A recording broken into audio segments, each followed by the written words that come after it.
Welcome back to our channel Noora kitchen.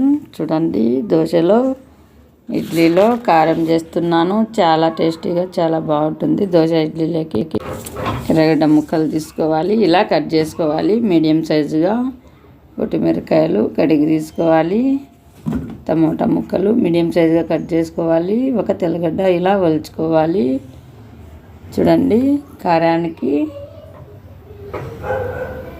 Mixie జార్లో మిరపకాయలు వేసుకోవాలి. కల్లుప్పు తగినంత వేసుకోవాలి. కచ్చాపచ్చాగా ఇలా మిక్సీ పట్టుకొని ఎర్రగడ్డ ముక్కలు వేసుకోవాలి. టమోటా ముక్కలు వేసుకోవాలి. తెల్లగడ్డ ప్యాయలు వేసుకోవాలి. చూడండి, ఇలా మిక్సీ మెత్తగా ఇలా మిక్సీ పట్టుకోవాలి. ఇప్పుడు చూడండి, ఈ మిక్సీ పట్టిన కారాన్ని ఒక బౌల్ తీసుకొని ఇలా బౌల్లో వేసుకోవాలి. దోశలోకైనా ఇడ్లీలోకైనా. చూడండి, చక్కగా రెడీ అయిపోయింది. మీరు కూడా ఇలా ఒకసారి ట్రై చేయండి.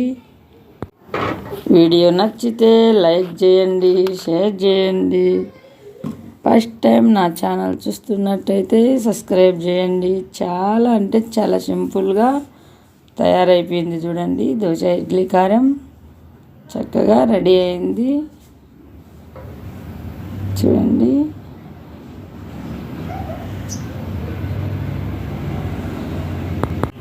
మీరు కూడా ఇలా ఒకసారి ఖచ్చితంగా ట్రై చేయండి.